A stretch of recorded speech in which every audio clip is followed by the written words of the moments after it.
Good morning mga kabarag. Halina't samahan niyo ako. Bibisitahin natin ang isang parokya dito sa Baaw. Ang parokya ni Saint John of the Cross, Agdangan, Baaw, Camarines Sur. Bibisitahin natin ang kura paroko nito na si Father Albert Balderas. Kasi itong si Father Albert ay may kakaibang talento. Ang kanyang talento sa pag-drawing, sa pag-painting. Kakaiba siya sa ibang painter dahil nagpipintura siya ng walang pinagkukopyahan at parang nasa isip niya lang kung ano ang kanyang ipipinta. Marami rin tayong nakilalang mga painter at may kanya-kanyang pagkakaiba. Sabi nga, magkakaibang genre. Kung baguhan po pala kayo sa ating channel, mangyari po lamang na pakiclick ang subscribe sa YouTube at follow sa Facebook. Maraming salamat. Meron ding ibang pari na mga nagpipintura, gaya kay Father Nonilon Bangkaso, nagpipintura rin siya. Pero ito daw kay Father Albert na iba talaga. Kaya nagiging interesado tayo sa kanyang talento. Alam niyo mga kabarag, ang alam ko niyan ang music and arts ay magkakasama. Hindi ko lang alam kung mahilig sa musika si Father Albert. Pero kung mga tatandaan niyo doon sa isang vlog natin sa Tinambak, si Father Alfie ay napakagaling niyang composer. Ang gaganda ng kanyang komposisyon. Mga Bicol songs na kinakanta natin sa misa at halos lahat ng kinakanta natin sa misa ay kanyang komposisyon. Siguro nasa 90% ng kinakanta natin sa misa dito sa Bicol ay kanyang komposisyon. At ginagamit din ito sa ibang dioceses gaya ng Legazpi, Sorsogon at Catanduanes. Sa diet, ganun din. Pero hindi ko alam kung si Father Alfie ay mahilig magpintura. So, music and arts, magkasama. Nakahiligan din natin noon ang magpintura, kaya lang talagang siguro ang isang bata ay dinadaanan ng lahat at pumipili ng isa lang na kanyang i-develop na talent. Kaya mahilig din ako noon magpintura pero hindi ko na-develop. Ayan, sa music tayo tumutok sa gitara. Kaya ngayon, ito, si Father Albert, the painter. Malapit na tayo at salamat naman at magandang panahon. Tamang biyahe natin papunta sa Agdangan.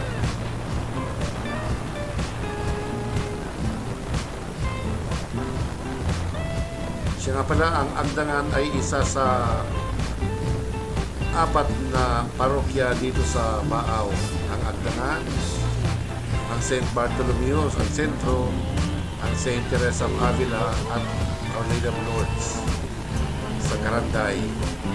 So nandito na tayo sa kanyang parokya.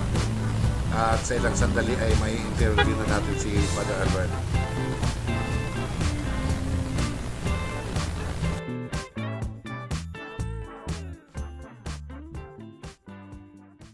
A few moments later. Ayan mga kabarag, andito tayo sa parokya ni Father Albert Balderas. Makakapanayam natin siya tungkol sa kanyang napakagaling na talent, ang pagpipainting. So, Father, nakita ko kasi ang gaganda ng iyong paintings kaya nagkaroon ako ng interest na ma-interview ka. So, Father, matagal na po ba kayo nagpipainting? Unang-una, Father Dan, welcome po sa aming munting parokya. Ang barag-barag, welcome po dito sa aming parokya. Actually po, nagsimula po ang aking mapanglikhang kaisipan nung maliit pa ako dahil noon may talyer kami doon sa bahay. Ang tatay ko, yun po ang business niya, mag-painting ng mga sasakyan, kumpunihin yung mga sasakyan at mag-body repair, then body paint ng mga sasakyan. So ako po, maliit pa ako, marunong na po ako magtimpla ng mga mag-mix ng mga color-color na yan. Hindi pa ako nag-aaral, marunong na akong mag-misila ng mga kulay. So doon po nagsimula.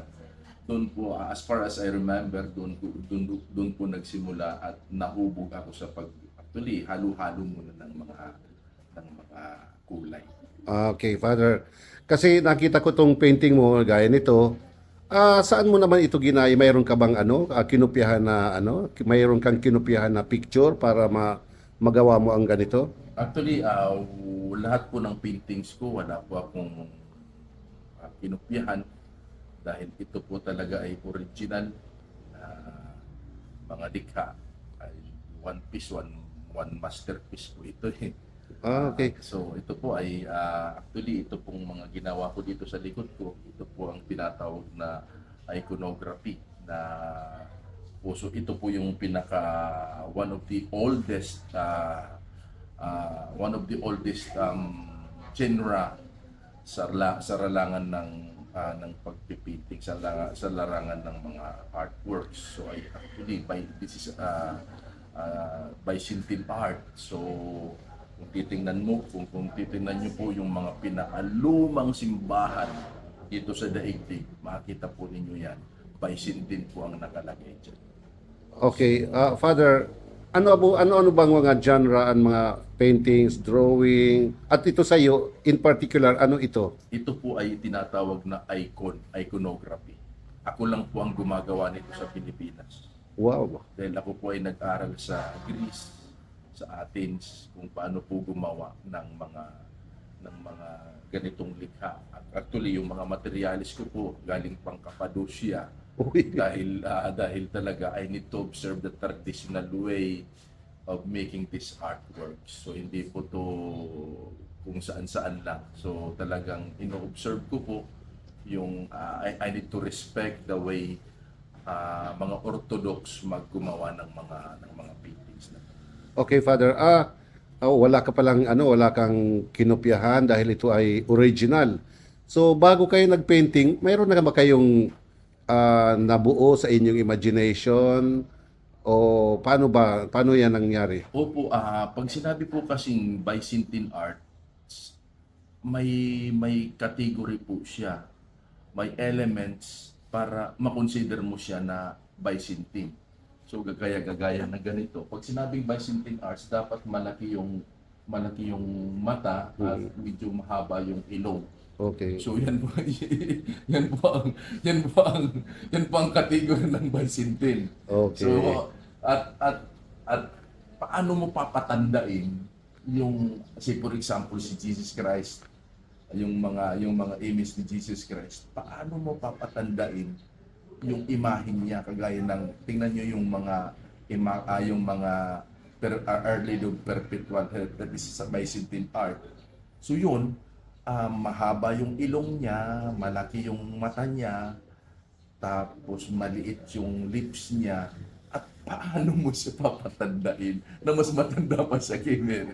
Yun ang mga kategorya ng mga Byzantine. Okay. Tapos kargado po siya ng mga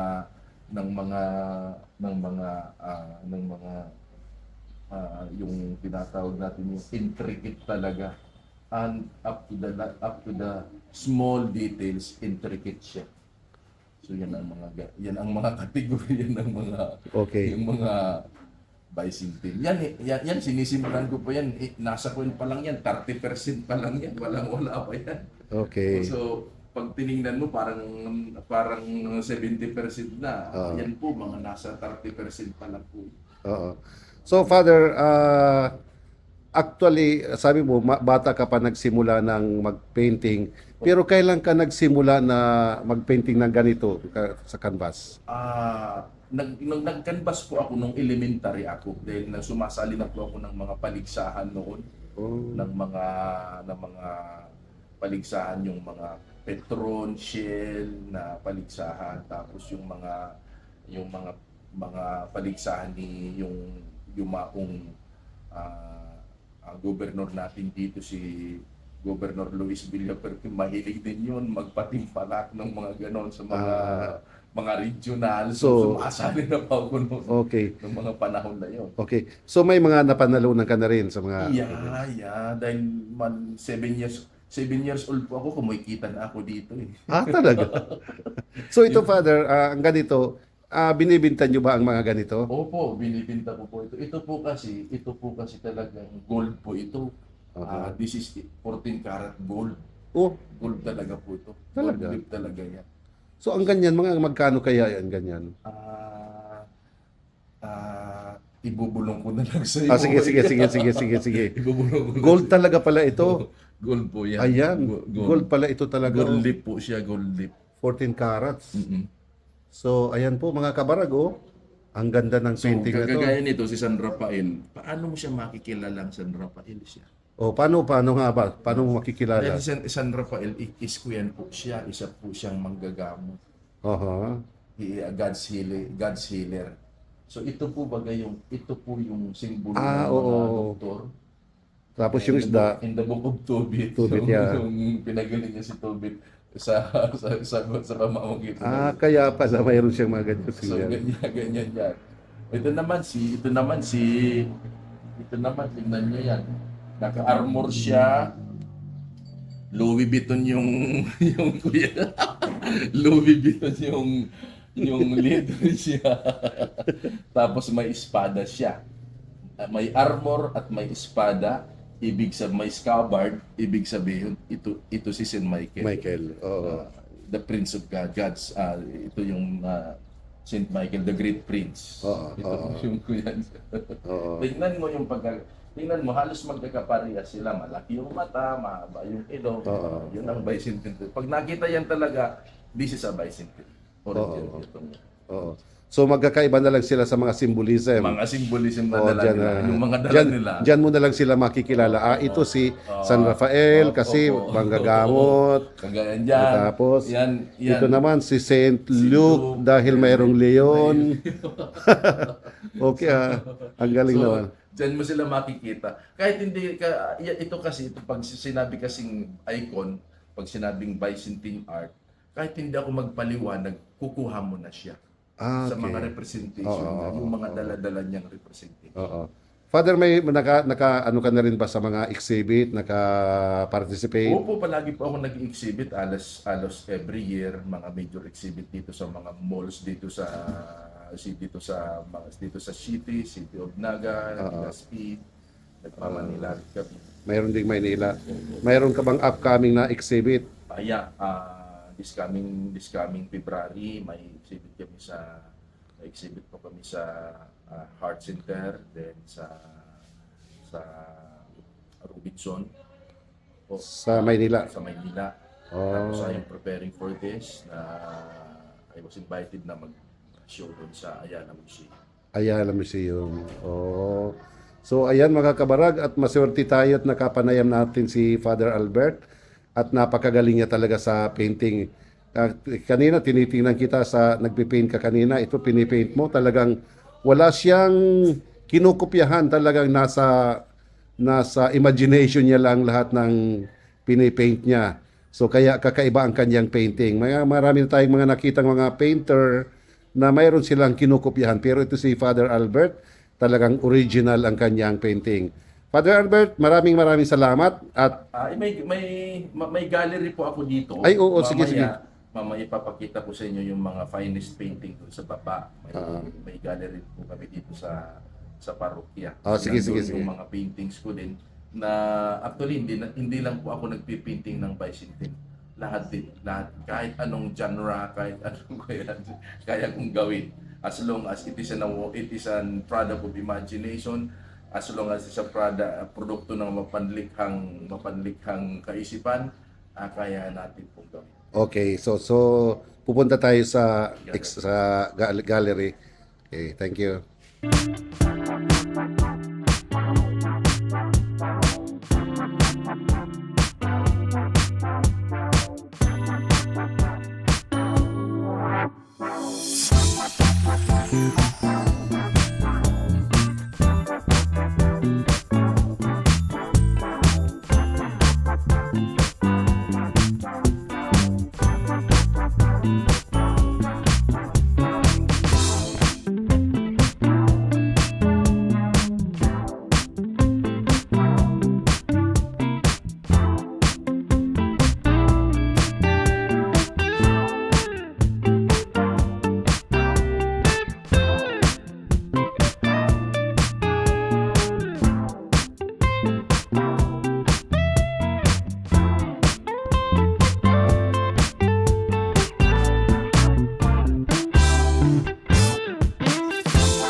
Mga kabarag, papasok tayo ngayon sa gallery ni Father Albert.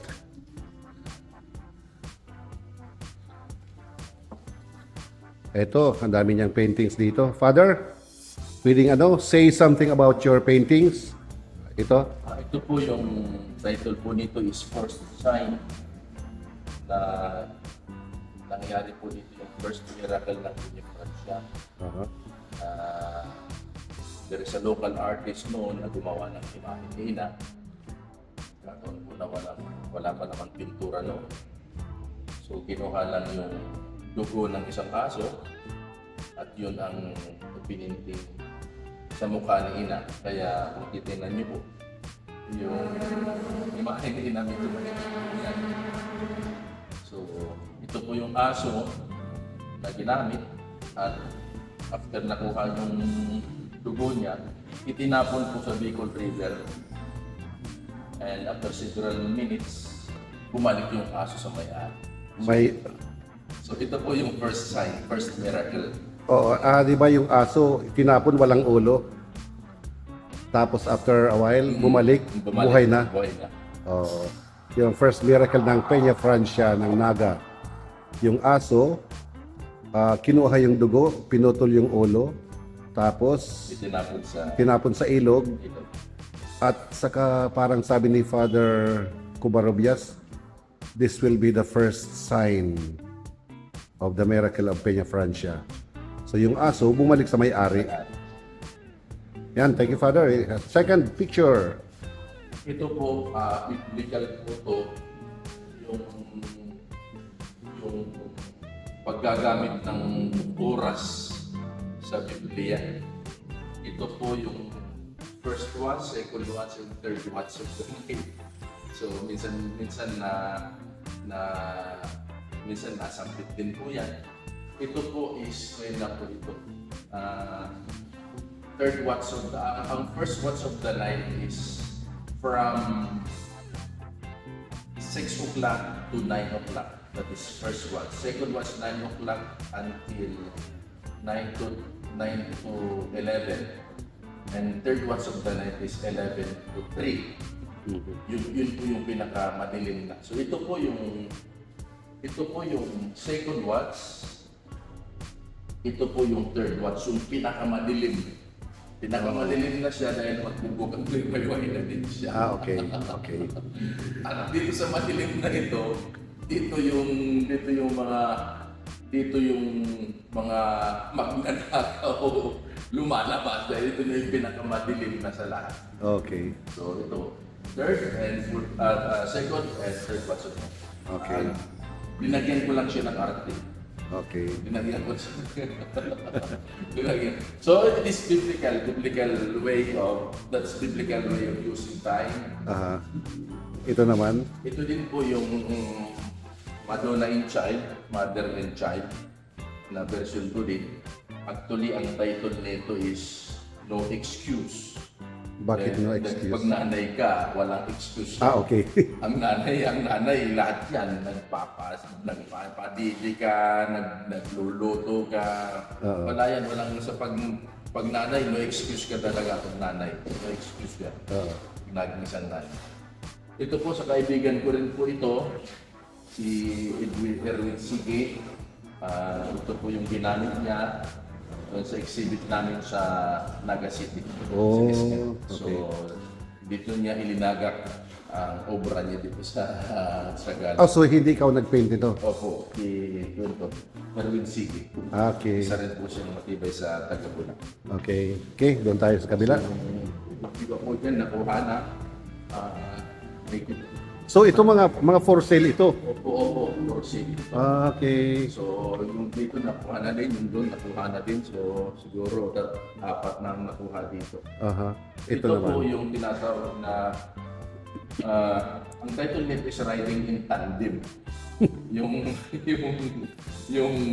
yung mga lolo at lola natin, kahit na mga lolo at lola sila, hindi naman nangangahulugan na hindi na sila mag-iibig ng buhay nila. So tingnan nasa carousel din sila. Okay. But, I was very fascinated yung lolo na nag-Facebook, lola na nag-Instagram. I like that. Nagti-TikTok. Dahil sa kanila yung mga gadget parang natatakot na sila ng mga ganyan. Pero I love makakita ng matatanda na ganito pa rin yung ginagawa nila.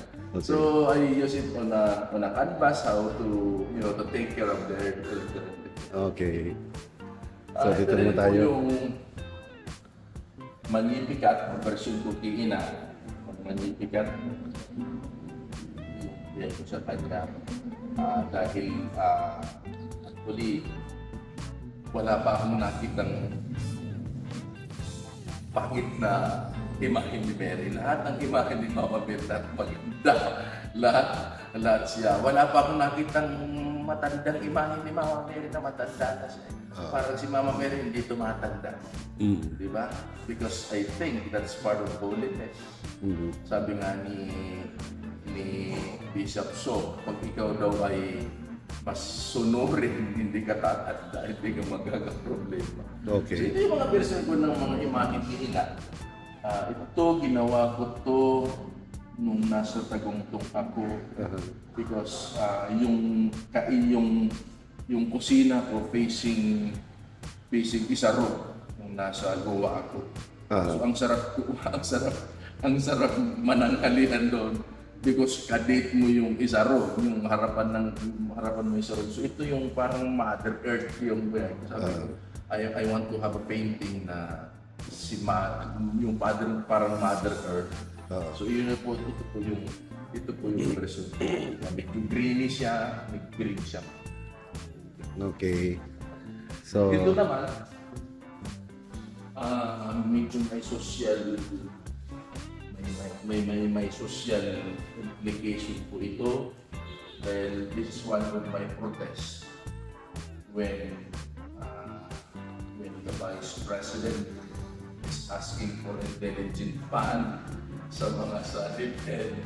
Medyo umalma po ako noon. Ba't naman hihingan pa ng intelligent fund yung confidential fund yung po yan sa DepEd. So parang gano'n, so parang nagtaka kami. Nagtaka kami. Bakit gano'n? Na para kaming kukurintihin. Para kaming kukurintihin ng confidential fund na yan. Na dapat hindi ganyan. So Okay. kaya tingnan mo yung, kung tingnan mo yung parang schoolmate siya, parang sa school, na namimiligro yung we are in danger because anytime pwedeng kuryente tayo dito. May ill dyan eh, may ill. Anytime il. pwedeng kuryente tayo dito. So this is what, buti na lang, hindi yung nawala yun, hindi po yung nagpuso, buti na lang. So ito po yung one way of my protest sa mga kanilay na. Sorry po, pero dito ko na-ibuhos yung protesta ko sa Panginoon. Hindi ako sa tayo po. Okay. Okay, thank you very much, Father Albert.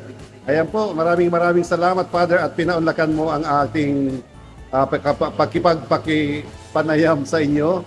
At ayan, mga kabarag, itong mga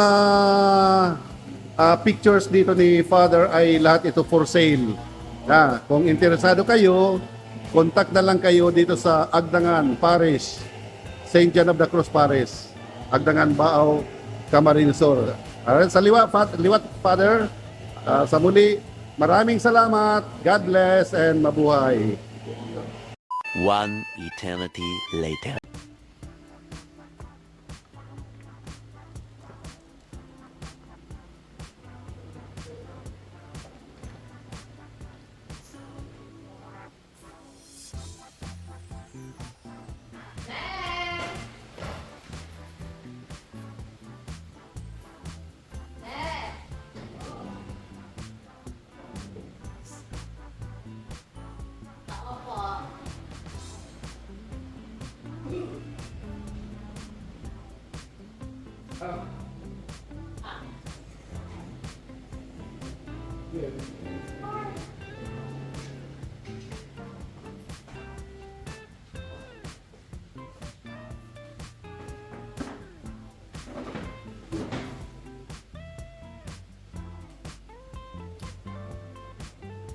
Wow, nakala ko lang San Quintin. Okay. Oh, yan na yan pa. Tara-over sa kami ng Christian pastor.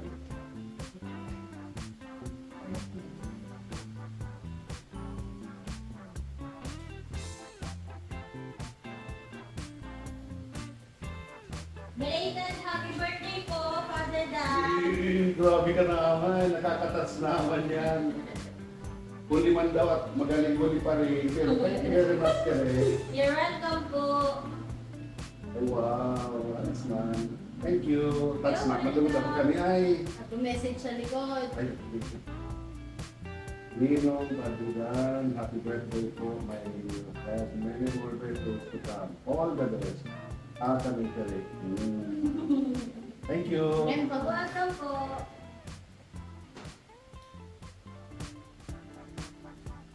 Good.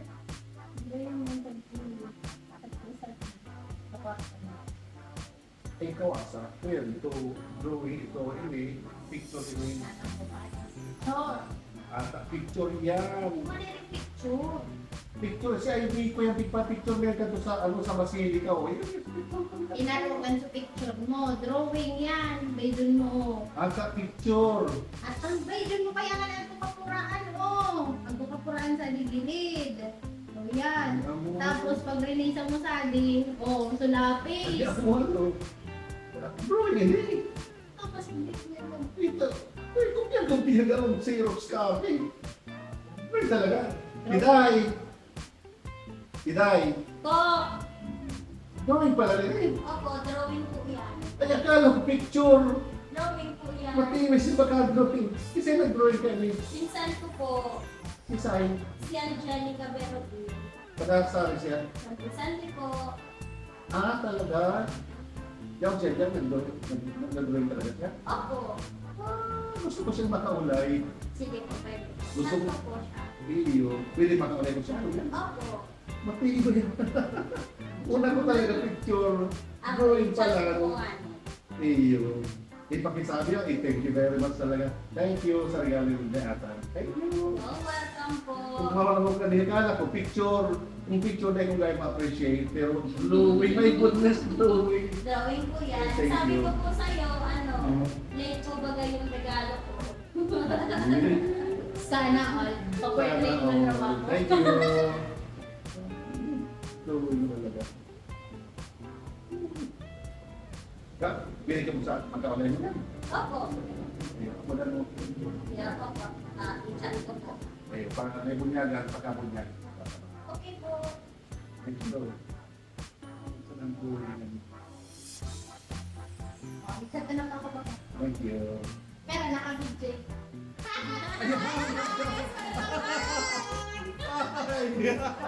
Welcome! Ay, oh, Walang oh. parang! Thank you, thank you. Ihamag sana. Oh, look at this, look at this. Akala ko picture. Drawing palan. Wow, thank you, thank you. Thank you, Tere. Thank you, Tiatan. Thank you. A few moments later. Good morning mga kabarag. Ayan, may bibisitahin tayong isang bata na napaka-talented. Na-impress kasi ako doon sa ginawa niyang drawing. Yung picture natin. Kinuhin niya. Ito. Renewing niya. At ito ang kinalabasan. So, kaya gusto kong makilala niyo siya. Kasi napakaganda na, napaka-talented talaga. Talagang marapat na makilala siya. So, kaya magmumotorsiklo tayo papunta sa kanyang bahay. Malapit lang to, kaya madali nating makukuha ang bahay niya. Siya si, tawag daw sa kanya, Chuchay. So ipapakilala ko sa inyo si Chuchay. Okay, samahan niyo ako mga kabarag. Halika, alis na tayo. A few moments later. Ayan, andito na tayo sa bahay nila Chuchay. Tao po!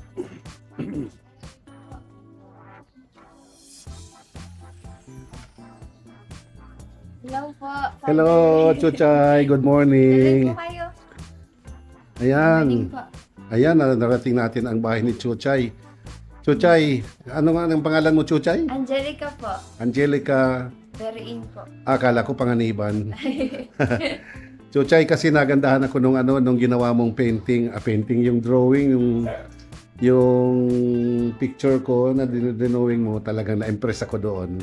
Kaya ayun, magbisita ko dito sa iyo para makilala ka at makilala ka rin ng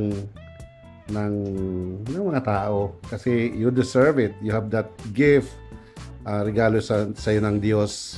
Kaya ayan, nandito tayo. Marami ka na bang drawing? Ito po yung mga na-paint ko. Tapos yung iba po kasi, nagko-commission ka, kaya dinadala ko nila. Ito po yung mga na gawa ko, mga kapamilya ko po sila. Ang mga sa family mo sila, Mga kapatid ko po. ito kapatid mo, ito kapatid mo rin, Opo. ito, Kapatid ko din po. Siya po Kapatid. ito. Tapos, pangatlo ko pong kapatid. ito, pati yun, Si mama po yan. drawing mo rin yun. Opo. Tapos mama niya, saan si mama mo? At ito, Yung kapatid po ni mama. ito yung original. Opo. Pinaano po niya kasi yung color na kumukupas. Ngayon, mayroon ka drawing ngayon. Opo. Ito, Nung po si ate, nung buntis. siya. Ayun. Tinatapos ko pa lang. Ngayon, ginagawa mo yan ngayon? Opo. Okay. Tapos ito po yung napaint ko sa arts namin. Ano po siya? Mythology po, si Icarus and Daedalus po. Oo. May halo po siyang sculptured po. Ay, may halong sculpture. Oo. Chuchay, ilang taon ka na ba? 20 years old po and magte-21 po sa January 20. Advance happy birthday pala. Ay, thank you po. Parehas palang birthday natin. Ako, January 2. Ikaw, 20. Mayroon lang 0. At saka, ano ba yun? Ilang taon ka na ba nagdo-drawing? Dati pa po nung bata ako, nagdo-drawing na po ako. Nakikitaan po ako ng passion sa pagdo-drawing. And nagpatuloy po ako, nag-study po ako sa Bao National High School, SPA po. And senior high school po, nag-arts and design po ako. Doon po ako natutong mag-paint. And nung sa paggagawa po ng portrait, ng charcoal and graphite portrait, nag-umpisa po ako mag-commission noong 2018 po. So, bali 6 years? Magsi 6 years. Magsi 6 years Ito na? po yung una kong gawa sa commission. Si ate ko nagpagawa. Tapos, Okay. yung boyfriend ko. Maganda, boyfriend niya. Naasawa na po ngayon. Ang asawa na ngayon. So, mayroon ba mga nagpapadrawing sa'yo ngayon?